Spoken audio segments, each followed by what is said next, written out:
சரித்திரம் படிக்க பிறந்தவன் அல்ல, சரித்திரம் படைக்க பிறந்தவன் சொல்லி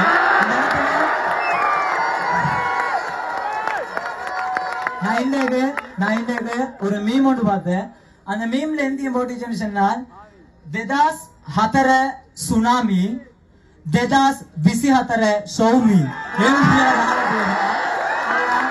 அப்ப நான் யோசனை பண்ணினேன், அடே நான் நடந்து வந்த முழு இலங்கை கரையோரமா அப்படி சுத்தி நான் நடந்து வர இடமெல்லாம் ஃபுல்லாவே வெள்ளப்பெருக்கு தானே. இந்த மக்கள் வெள்ளமாக இருந்த பேருவலை வந்து பார்த்து போறாங்க இல்லையே, சுனாமி வந்து சொல்லி அந்த அளவு உங்களெல்லாம் அன்பா தந்துருச்சு. ஜிதாக் முதா ஹைரன். இந்த இடத்துல முக்கியமா நான் ஒரு சிலருக்கு நன்றி செலுத்திருச்சோனும். முதலாவது இஜ்லான் ஹாஜியார் என்ன சூஸ் எல்லாமே படைச்சவன் ஏற்பாடு.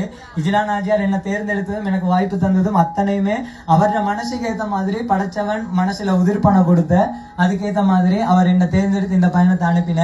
இந்த தொப்பியில இருந்து என்னோட பயணத்துல இந்த ஜேசியில கலர்ல இருந்து இந்த தொப்பியில இருந்து அத்தனையுமே எல்லாமே யதார்த்தமாகவும் இயற்கையாகவும் தான் நடந்து.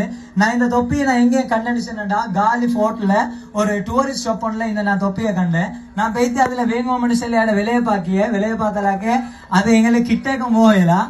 அப்ப உடனே நான் இன்ஷால்ல ஒரு நாளைக்கு வேங்குவோம்னு சொல்லிட்டு நான் ரிட்டர்ன் வந்து 3 மாசத்துக்கு போற இந்த பயணத்தை ஆரம்பிச்சு நான் நடந்து போறேன். அந்த தொப்பி சோமே அஸ்ஸலாமு அலைக்கும் அப்படியா நாம ரைட் தொப்பி தான் சொல்லி அவர்கிட்ட பேசினாக்க அவர் இந்த கம்மானைக்கு இதான் என் கோஸ்டுக்கு இதான்னு சொல்லி தொப்பி தந்த. அப்ப இந்த தொப்பி கிடைச்சதும் படைச்சவண்ட ஏற்பாடு. இந்த ஜேசிக்கு நாங்க கொடுத்த கலர் சிமி ஹோல்டிங்ல கலர் கொடுத்த லாஸ்ட்டுக்கு வந்தது இந்த கலர். அதுவும் சூப்பரியாக ஏற்பாடு பண்ணி சரியா நாங்க அதுக்கண்டே செஞ்ச மாதிரி செதுக்கப்பட்டு எல்லா விஷயங்களுமே நடந்த. நாங்க எந்த விஷயத்த நாங்க முடியாதுன்னு சொல்லி சொன்னாலும் படைச்சவன் நினைச்சா சிம்பிளா தூக்கி வீசிறிய. படைச்சவன் ஒத்தன் தூசிமாயிருச்சியோ ஒத்தனை கோபுரத்துக்கு மேல உணைத்து வச்சோ மேலும் தூசிமாயிருச்சி ஒத்தனை பாதத்துக்கு கீழே உணர்ந்து வச்சதுக்கு மேலும் எல்லா விஷயமும் நீங்க முதலாவது ஒரு விஷயத்த செய்வோம். அந்த சின்ன வயசுல நாங்க ஹேக்கே கதை உண்டு. 2 கல் இருந்தாம். அதுல இருந்துச்சு ஒரு கல்ல கோவிலுக்குள்ள கொண்டு வைத்து வச்சு கும்பிட்டாம். இன்னொரு கல்ல அதே கோவில்ல வாசல்ல போட்டு கால் தொடச்சுக்கு வரத்துக்கு வச்சாம் அப்படின்னு சொல்லி அந்த கால் தொடச்சி வாசப்படியில இருச்சிய கல்லு சிலைட்ட கேட்டாம், நீயும் கல்லு நானும் கல்லு, வாரவன் அத்தனை பேரும் ஒன்ன கும்பிட்டுட்டு போறேன், நானும் அதே கல்லு தானே, என்னத்துக்கு ஒருத்தர மதிச்சு இல்லை அப்படின்னு சொல்லி கேட்டான். அதுக்கு சிலையாக செதுக்கப்பட்ட அந்த கல்லு சொன்னாம், நீ 2 அடி பட்டலாக்க நீ படியான, நான் பல்லாயிரக்கணக்கான அடிகளை பட்டதால நான் சிலையான அப்படின்னு சொல்லிட்டாங்க.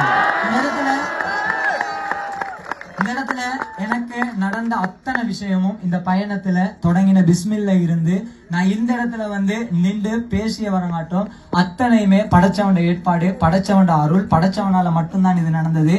சோமி சும்மா நடந்து சில நாட்கள் படிக்க எழும்பிய விடியத வேற ஒண்ணுமே தெரியா, சும்மா நாட்கள் போன மாதிரி தான் போனது. எல்லாமே படைச்சவன ஏற்பாடு, உங்களோட துவா போறோம், உங்களோட அருள். முக்கியமாக இந்த பயணத்துல பின்னால நின்று வேலை செஞ்சவங்க நிறைய பேர் இருந்துச்சு. அவங்கள நாங்க இந்த இடத்துல நன்றி செலுத்தணும். முதலாவது சிமி ஹோல்டிங் சேர்மன், அதோட சேர்த்து சிமி ஹோல்டிங் எங்களோட சிமி ஸ்ரீலங்கா பாகமண்டிய எங்களுடைய இந்த பயணத்துக்கான கோஆர்டினேஷன் டீம் அவங்களும் இந்த இடத்துல இருந்துச்சு. கோஆர்டினேஷன் டீம் கொஞ்சம் வந்தால்